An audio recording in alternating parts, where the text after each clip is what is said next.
Hello student, आप लोग कैसे हैं। आशा करते हैं आप लोग अच्छे होंगे। तो स्वागत है आपका अपना YouTube channel success get your point में। तो आज के इस वीडियो में हम 10वीं कक्षा के फिजिक्स के कुछ महत्वपूर्ण सब्जेक्टिव क्वेश्चन बताएंगे जो कि आपको बोर्ड एग्जाम के लिए काफ़ी महत्वपूर्ण रहेगा। तो इस वीडियो को शुरू से लास्ट तक देखते रहिए। चैनल पर नहीं है तो चैनल को सब्सक्राइब कर दीजिए, बेल आइकन को दबाइए ताकि आने वाली वीडियो सबसे पहले आप तक पहुँचे। तो चलिए शुरू करते हैं। पहला नंबर क्वेश्चन देखते हैं कि सूर्योदय एवं सूर्यास्त के समय सूर्य रक्तताप क्यों प्रतीत होता है। सूर्योदय एवं सूर्यास्त, ठीक है, के समय, सूर्योदय मतलब जब सूर्य उगता है, सूर्यास्त मतलब जब डूबता है, के समय जो है सूर्य जो है रक्तताप क्यों प्रतीत होता है। ठीक है, तो चलिए इसका उत्तर देखते हैं। कहता है कि क्षितिज के समीप स्थित सूर्य से आने वाला प्रकाश हमारे नेत्रों तक पहुंचने से पहले पृथ्वी के वायुमंडल में वायु की मोटी परतों से होकर गुजरता है। ठीक है, वायु की मोटी परतों से क्या होता है, गुजरता है। कहता है कि क्षितिज के समीप नीले तथा कम तरंगदैर्घ्य के प्रकाश के अधिकांश भाग का जो है कणों द्वारा प्रकीर्णन हो जाता है। क्या होता है कि कणों द्वारा तरंगदैर्घ्य के प्रकाश के अधिकांश भाग का जो है कणों द्वारा प्रकीर्णन हो जाता है। तो इसलिए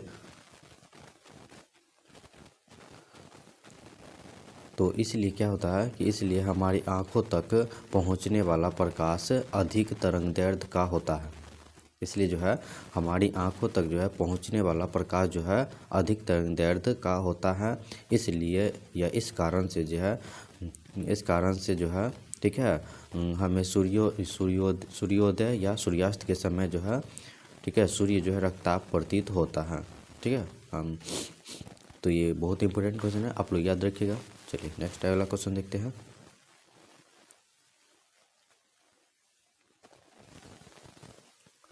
अगला जो प्रश्न है 2 नंबर, कहता है कि आवर्धन किसे कहते हैं। आवर्धन जो है किसे कहते हैं, बहुत ही इंपॉर्टेंट क्वेश्चन है।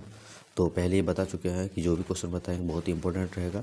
तो आवर्धन किसे कहते हैं, वर्णन करें। चलिए, तो आवर्धन के बारे में बताना है। तो इसका उत्तर कहता है कि आवर्धन लिख के डैश देना है। ठीक है, आवर्धन के बारे में। और कहता है कि प्रतिबिंब की ऊंचाई, ध्यान दीजिए, प्रतिबिंब की ऊंचाई और वस्तु की ऊंचाई के अनुपात को आवर्धन कहते हैं। बहुत ही शॉर्ट तरीका है, बहुत ही आसान, ठीक है, आसान शब्दों में ये इसका आंसर है। तो आप लोगों को याद हो जाएगा। ठीक है, कहता है कि आवर्धन जो है वह प्रतिबिंब की ऊंचाई और वस्तु की ऊंचाई के अनुपात को आवर्धन ही कहते हैं। ठीक है, कहता है आवर्धन को हम m से, ठीक है, m से सूचित किया जाता है। आवर्धन को क्या करते हैं, m से सूचित करते हैं। तो m बराबर जो होता है वो क्या होता है, -v/u। -v/ क्या होता है, u होता है। ठीक है, -v/u। तब यहाँ कहता है कि जो है m, v और u क्या है। ठीक है, तो जहाँ m बराबर क्या होता है, आवर्धन होता है। m बराबर क्या होता है, आवर्धन। और -v बराबर प्रतिबिंब की ऊंचाई और u बराबर क्या होता है, वस्तु की ऊंचाई। ये जो है आवर्धन की परिभाषा है और वर्णन किया गया है। तो बहुत ही इंपॉर्टेंट क्वेश्चन है, आप लोग याद रखिएगा। चलिए नेक्स्ट अगला क्वेश्चन देखते हैं। चलिए अगला 3 नंबर क्वेश्चन में देखते हैं। कहता है कि विद्युत आवेश क्या है। विद्युत आवेश क्या है और विद्युत आवेश कितने प्रकार के होते हैं, इसके बारे में बताना है। सबसे पहले है कि विद्युत आवेश होता क्या है, इसके बारे में। तो चलिए इसका उत्तर देखते हैं। कहता है कि विद्युत आवेश, कहता है कि कुछ पदार्थ जैसे कि कांच, प्लास्टिक आदि को, ठीक है, कपड़े या खाल द्वारा रगड़ने पर, कांच या प्लास्टिक को जो है, ठीक है, कपड़े या खाल द्वारा रगड़ने पर यह कागज़ के छोटे छोटे टुकड़ों को अपनी ओर आकर्षित करने लगता है। ठीक है, जब कांच और प्लास्टिक को एक दूसरे क्या करते हैं कि कपड़ा और खाल से रगड़िएगा, ठीक है, तो क्या होता है कि कागज़ के छोटे छोटे टुकड़े को क्या करता है, वो अपनी ओर आकर्षित करने लगता है। ठीक है, ऐसा इसलिए होता है क्योंकि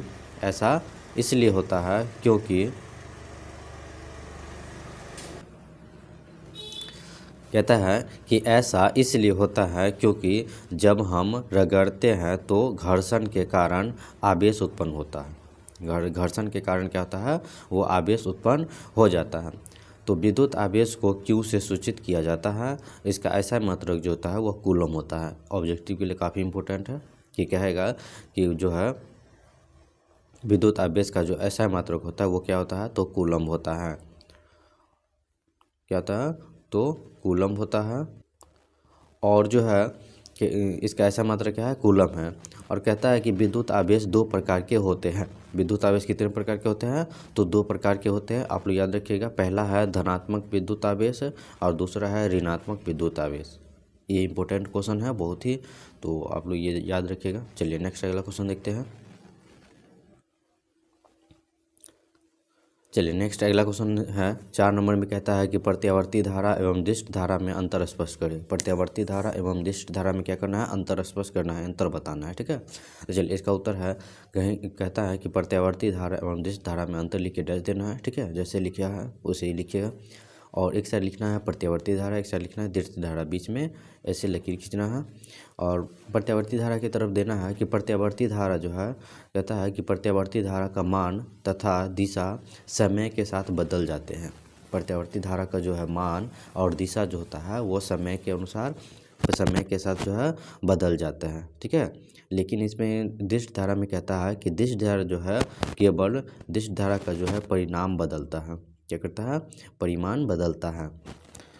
और प्रत्यावर्ती धारा का दूसरा पॉइंट कहता है कि प्रत्यावर्ती धारा जो है वो आसानी से उत्पन्न किया जा सकता है। प्रत्यावर्ती धारा जो है वह आसानी से उत्पन्न किया जा सकता है, लेकिन दिष्ट धारा की तरफ जो है दूसरा पॉइंट कहता है कि इसे उत्पन्न करने में कठिनाई होती है। दिष्ट धारा को उत्पन्न करने में क्या होती है, बहुत ही कठिनाई होती है। ठीक है, तो यही प्रत्यावर्ती धारा एवं दिष्ट धारा में अंतर था। ठीक है, तो आप लोग याद रखिएगा, बहुत इंपॉर्टेंट क्वेश्चन है।